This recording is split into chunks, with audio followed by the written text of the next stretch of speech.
Okay, let's go ahead and review resonance for a minute.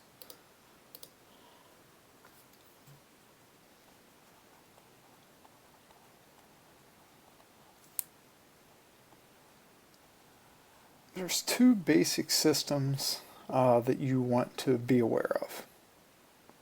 First is the 3-atom system.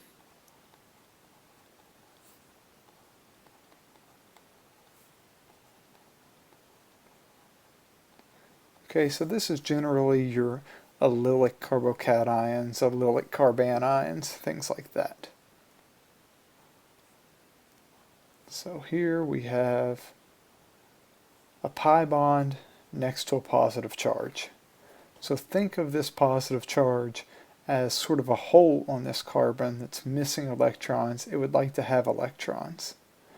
So we can move these electrons from this pi bond in to make a double bond here and fulfill the electrons on this carbon. Remember, we can only move pi bonds or lone pairs. So we'll move these pi electrons in here to make a bond. So our resonance arrow. If we do that, now we have a pi bond here, but we've taken electrons out of this carbon. So now that is missing electrons, so it has the positive charge. This carbon had electrons put into it, so it's happy, it doesn't have a charge now. Your other type of 3-atom system is an allylic carb anion, or it could be just an allylic lone pair, because remember, a negative charge is a representation for a lone pair. What we can do, we can move these electrons that are currently on this carbon and move them into this bond in the form of a pi bond. Now what that's going to do is put too many electrons on this carbon, but that's okay, because since we have a pi bond here, we can push those away and just put them as another lone pair of electrons on this carbon.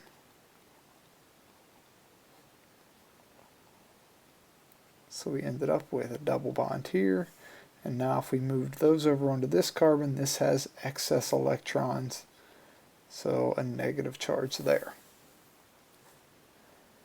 In addition to these, you also want to be aware of the 2-atom systems.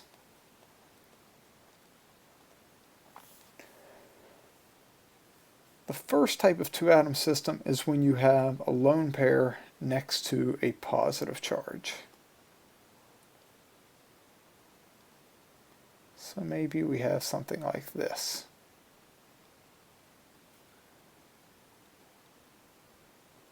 This carbon has a positive charge, so basically you can think of it as a hole at this carbon where there's not enough electrons.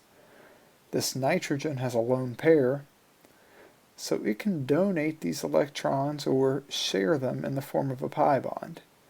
So we can push those down and share those between these 2 atoms. So this is our 2-atom system here. If we do that, now we have a pi bond. What we've done is we've shared these electrons. Nitrogen now has 4 bonds, so it gets the positive charge. This carbon now has its 4 bonds, 8 electrons, it's happy. One thing to always keep in mind when drawing resonance structures is that you have charge balance on both sides. If one resonance structure has a positive charge net, the other resonance structure needs to have a net positive charge. Okay, so let's look at another example of a 2-atom system. This is when you have a pi bond connecting 2 atoms of different electronegativities. Remember, we're allowed to move these pi bonds. So what I can do is I can move these electrons from the pi bond onto the more electronegative atom, in this case nitrogen. So what's happened here, now I'm left with just a single bond. I've put extra electrons on the nitrogen, so it gets a negative charge. I've taken electrons out of this carbon, so it gets a positive charge. Again, our net charge must be the same on both sides. Here we have a neutral compound. On this side we have a positive and a negative, so overall net charge of 0. The main thing to remember is that we can move only lone pairs, and of course a negative charge is a representation of a lone pair, so we can move that.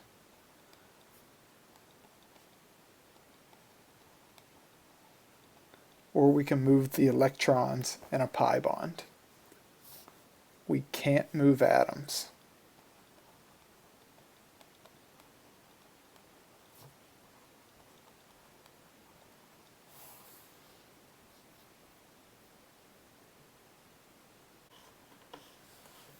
Okay, next I want to take a look at this resonance question from the exam, because this is one of the questions people seem to struggle with the most. And really all we're doing is moving electrons and pi bonds in these resonance structures. So in this first one we have a negative charge on the oxygen. This is our lone pair of electrons. We can move this down and form a pi bond between the oxygen and the carbon. Now the problem is that would put 5 bonds on carbon, but that's okay in this case because we have this pi bond here, so we can move it off of the carbon and onto this carbon. So rather than sharing these electrons in the form of a pi bond, we'll just push them onto a single carbon atom.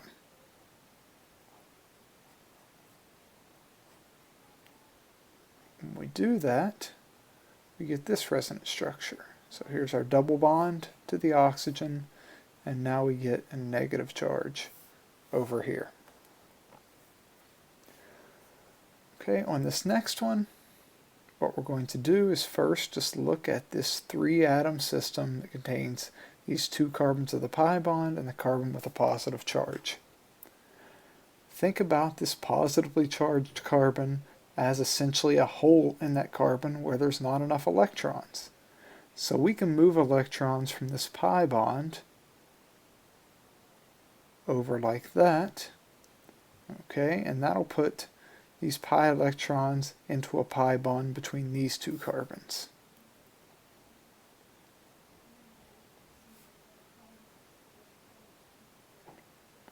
When we do that, we've taken electrons out of this carbon here, so it gets the positive charge.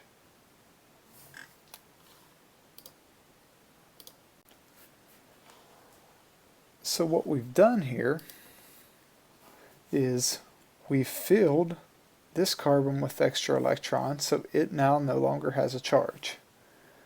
Now we have another 3-carbon system we can deal with. So we have these extra electrons in this pi bond. This carbon's missing electrons. So we can move those electrons over to here and form a pi bond.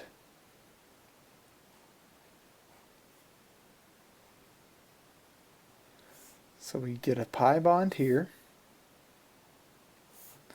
but we've pulled electrons out of this carbon on the end, so it gets the positive charge. In this next example, first we're just going to deal with this 2-atom system right here. We have an oxygen with a positive charge, and this oxygen also has a lone pair of electrons. Basically, since this oxygen has a positive charge, it wants electrons. Right now it's sharing these electrons in the form of a pi bond, so we can actually give it these 2 electrons, and instead of sharing, it can have them to itself. So now that oxygen, in addition to the original lone pair, we've put a second lone pair on it.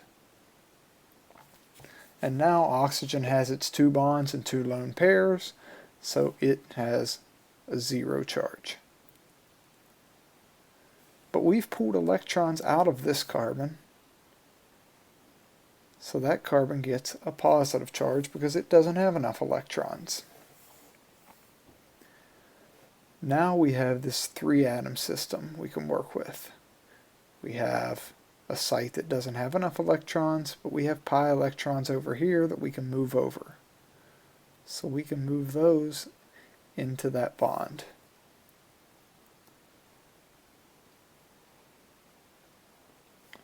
If we do that, we get our double bond here.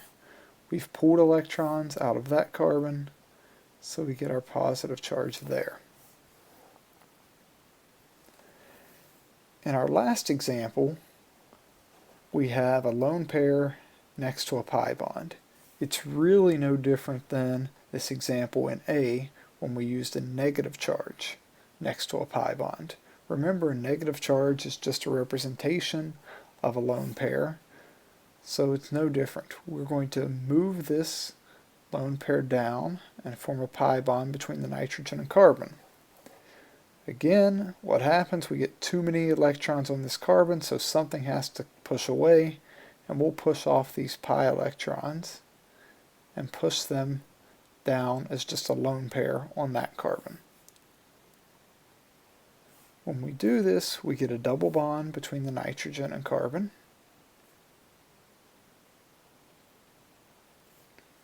Nitrogen with 4 bonds has a positive charge. This carbon gets a negative charge because we've pushed electrons onto it. One other thing that I want to look at that a lot of people did was they tried to move pi electrons like that. You can't do that, and here's why. This carbon already has 3 hydrogen.